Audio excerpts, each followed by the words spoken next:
I'm Brian Scordato, and this is the Idea to Startup podcast brought to you by Tacklebox. We accelerate ideas into real companies through the Tacklebox membership, and we think through startup strategy every Wednesday on the Idea to Startup podcast.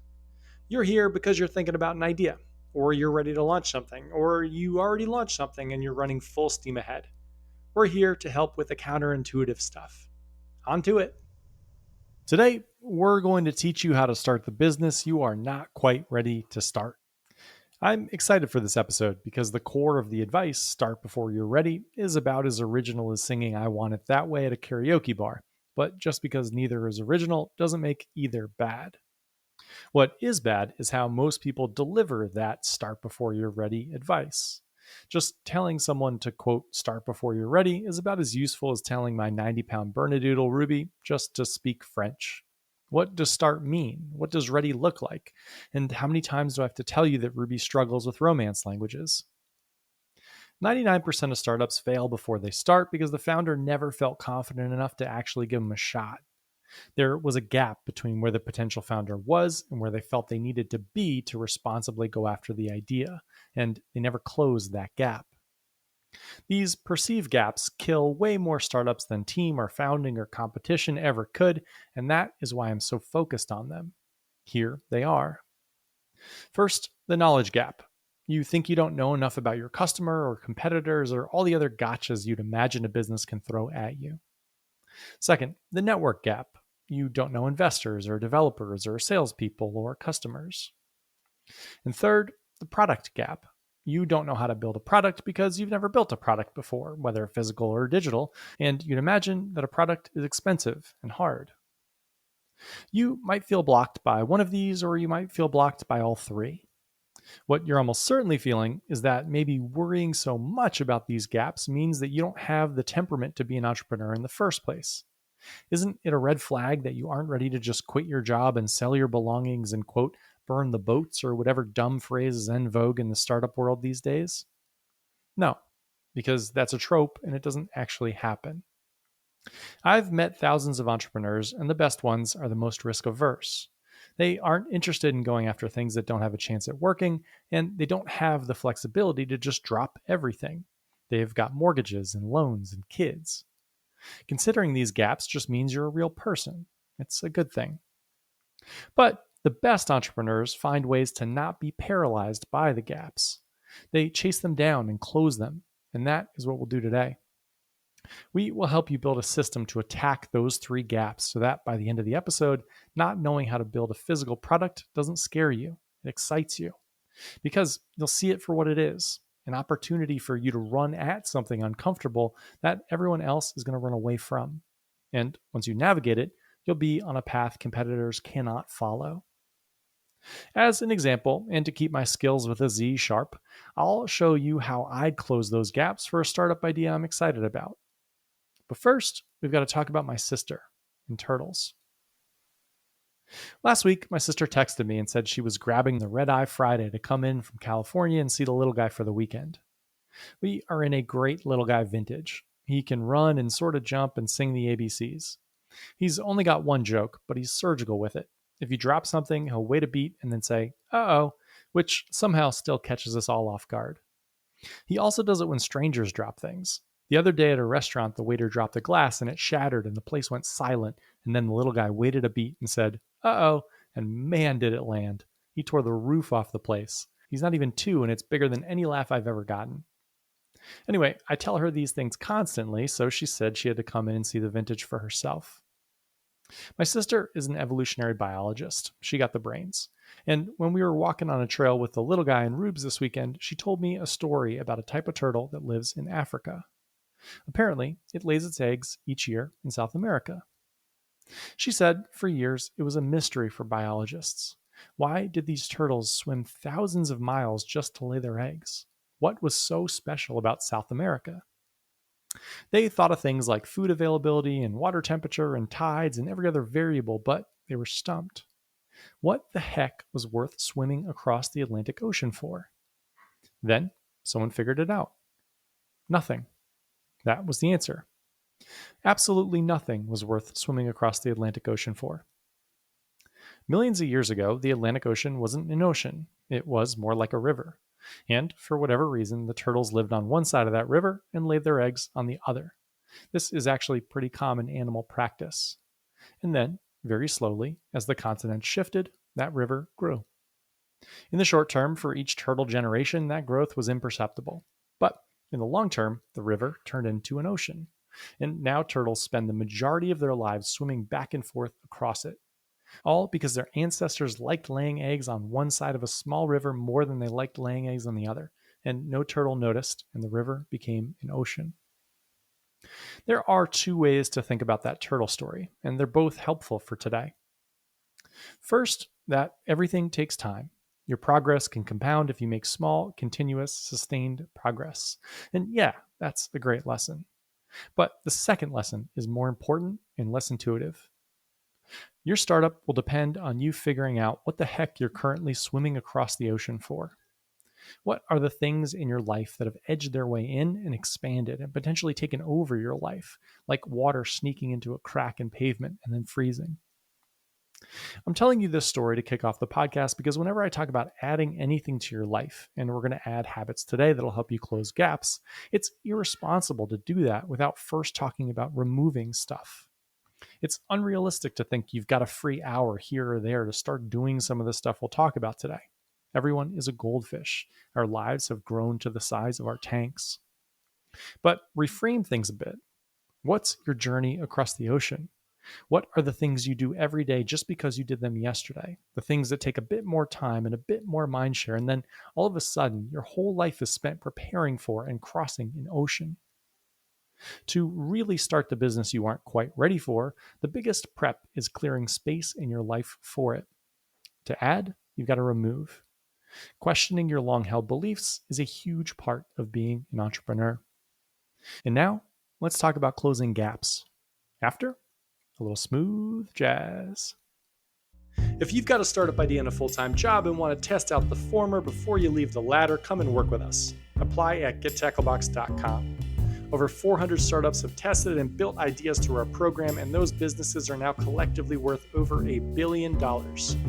Our program helps you prioritize and execute, and our members and me and the team keep you accountable and give you feedback along the way. Come build with us at gettacklebox.com. Back to it. Before you're ready. E.L. Doctorow's got a quote about writing that I think translates well to startups. He said, "Writing is like driving a car at night. You can see only as far as your headlights, but you can make the whole trip that way." The first thing you've got to do to get started on your business is to let go of the idea that your headlights are supposed to turn night into day, that you can ever be fully ready or prepared for a startup. You build a startup like you drive at night, and that's fine. You can do it. Here is the startup idea example we'll use today to show what I mean. I have been fascinated by the idea of customized diets for a long time. Basically, making sure that everyone eats exactly what their individual body needs. And I think that maybe AI is going to make that possible. The first glimpse I got of the idea was way back in my corporate VC days in the healthcare space when someone pitched a toilet that continually measure all sorts of things about you from stool samples.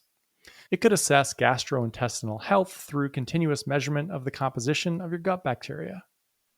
Gut health is linked to your immune system, to your mental health, to development of chronic diseases, to hormonal balance, nutrient absorption. It's as important as it gets. So if you had this toilet and you were monitoring what you ate, you could see the direct impact on your gut's health. You'd actually close the feedback loop and figure out exactly what your body needed.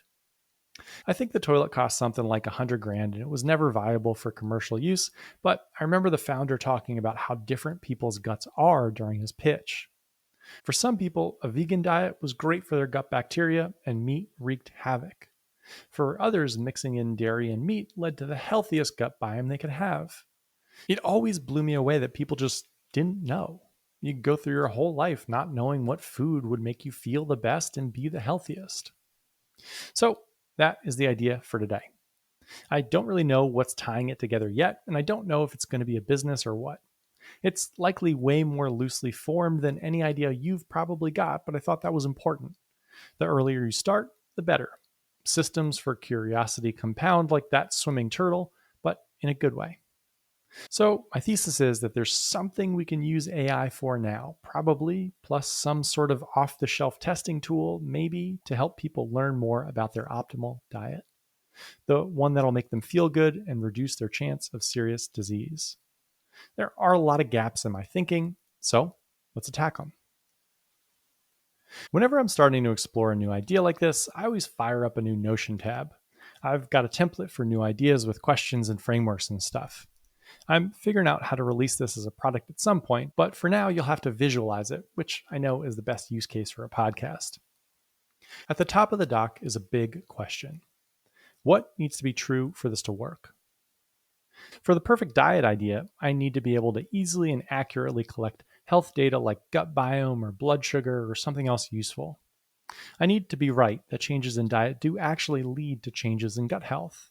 I probably need the foods people try to be accessible. I need early customers to really want to do this, and I need to know what success looks like for them, and I need to make sure that that happens.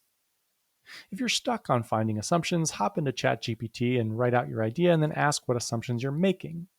It'll miss a bunch, but it'll get you started. Now, the emotional side of this is just as important. What do you think you're unprepared for?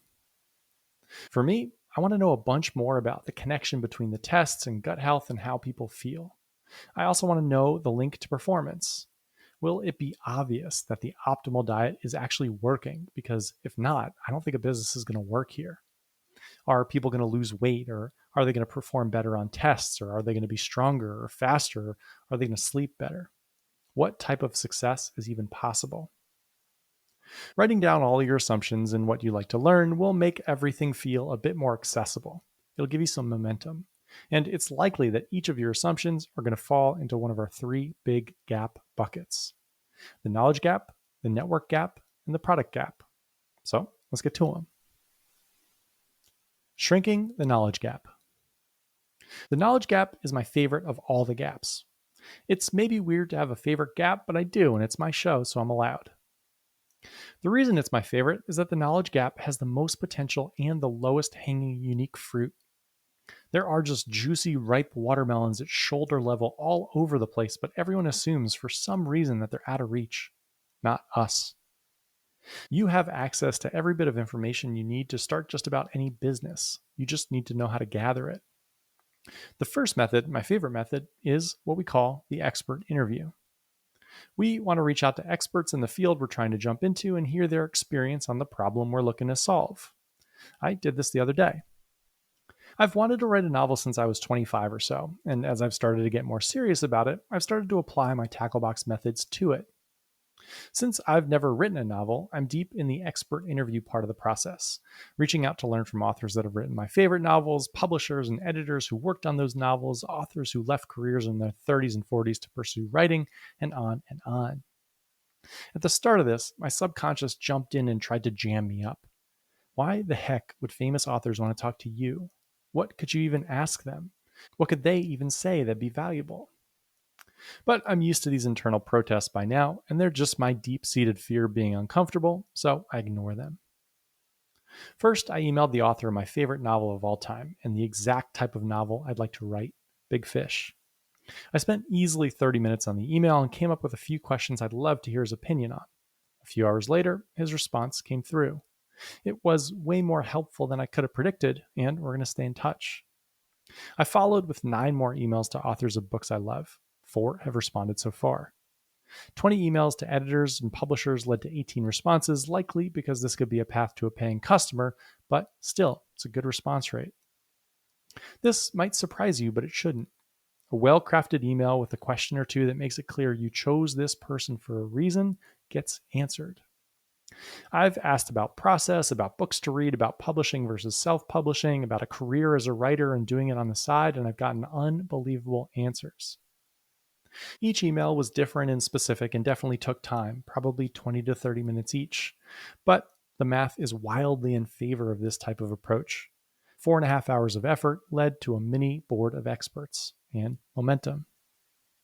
For the perfect diet idea, I want to speak with nutritionists and dietitians and gastroenterologists to better understand the connection between diet, gut health, and overall well-being. I also want to speak with founders building interesting businesses in the space, or at the very least, I want to listen to podcasts they've been on. Finally, I want to speak with what I term expert customers, people already trying to link diet and gut health to the variables we spoke through earlier: weight, energy, sleep, immune system. When I wrote this out, it felt a little bit overwhelming, so I chunked it up. I blocked off 2 hours and spent 30 minutes searching for a list of 10 to 15 experts who would be perfect for me to reach out to first.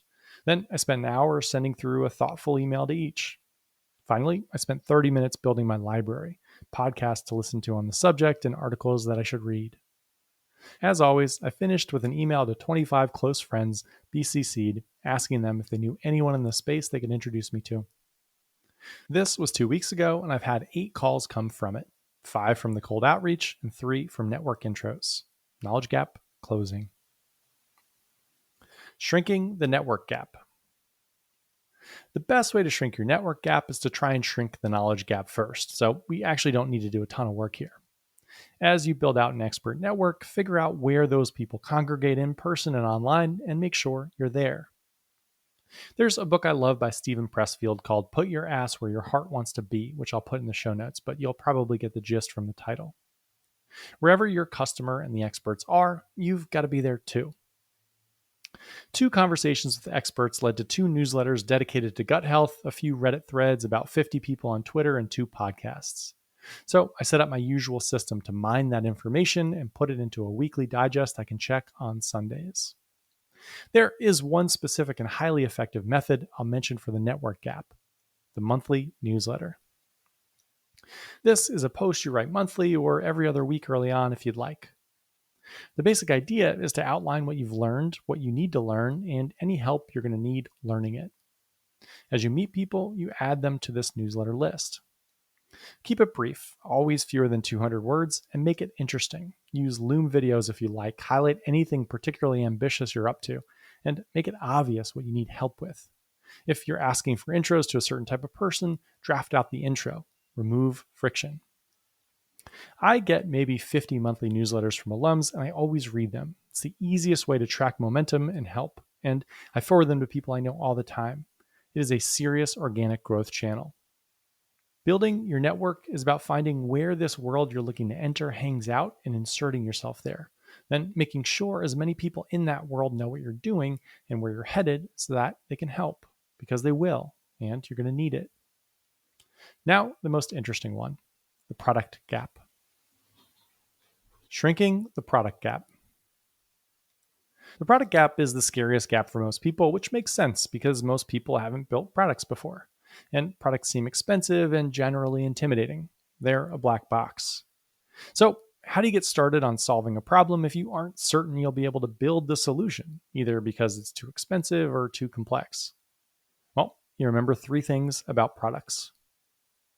First, whatever product you're envisioning is almost certainly not what you'll end up building, and certainly not what you're going to build first. Your first product will be a direct reflection of the first customer you choose to work with's problem and process. It'll likely only help one specific customer with one specific task. And at the start of all of this, you likely won't know the customer or the task, so whatever product fears you have are make-believe. And it's easy to kill yourself looking at competition and assuming you'll need all those features and capabilities, but comparing your very beginning to someone else's middle or end is silly. And always remember, your job is to build the single feature no one else has and ignore every feature they already do. You build the 1% that doesn't exist and ignore the 99% that does. Second, nearly everything you need to solve just about every problem you can think of has already been built. Your first product will be you cobbling together things that already exist.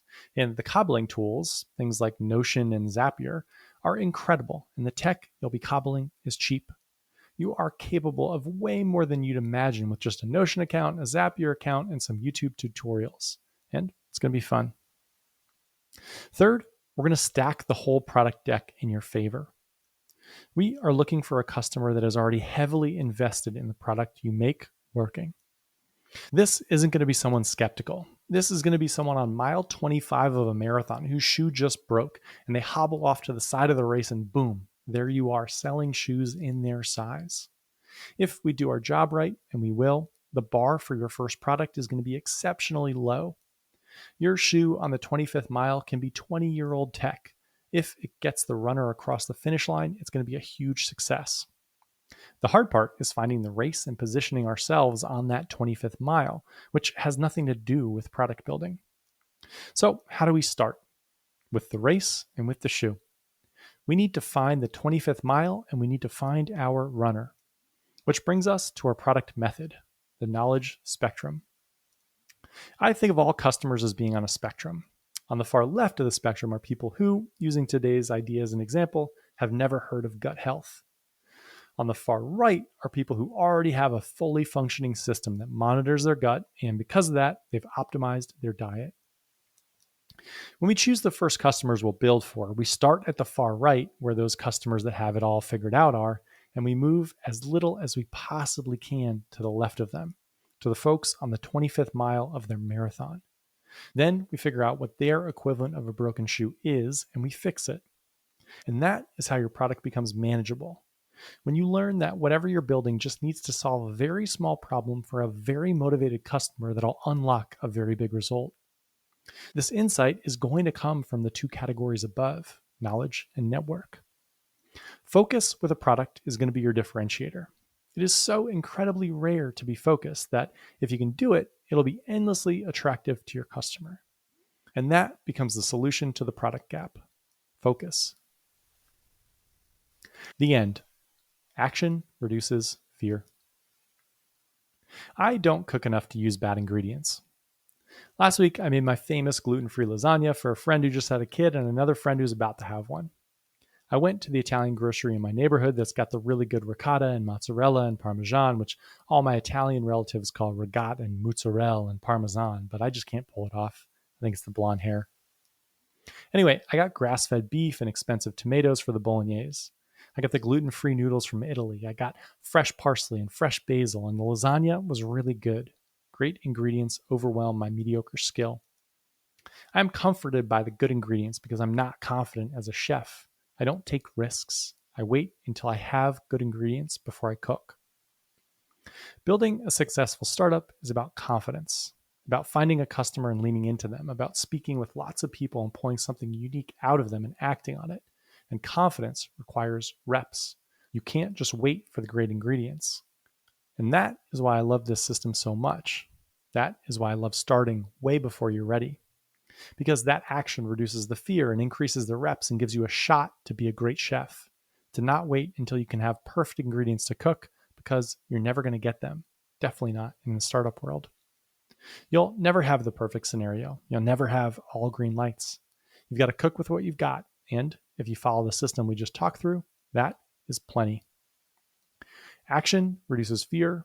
Turtles swim across the ocean for nothing. And Backstreet Boys on karaoke is never a bad choice. Remember those three things, and you're going to be in good shape. This was the Idea to Startup podcast brought to you by Tacklebox. If you've got a startup idea and a full-time job, head to gettacklebox.com and apply. We'll get back to you in 72 hours and can be working on your idea by the weekend. Have a great week.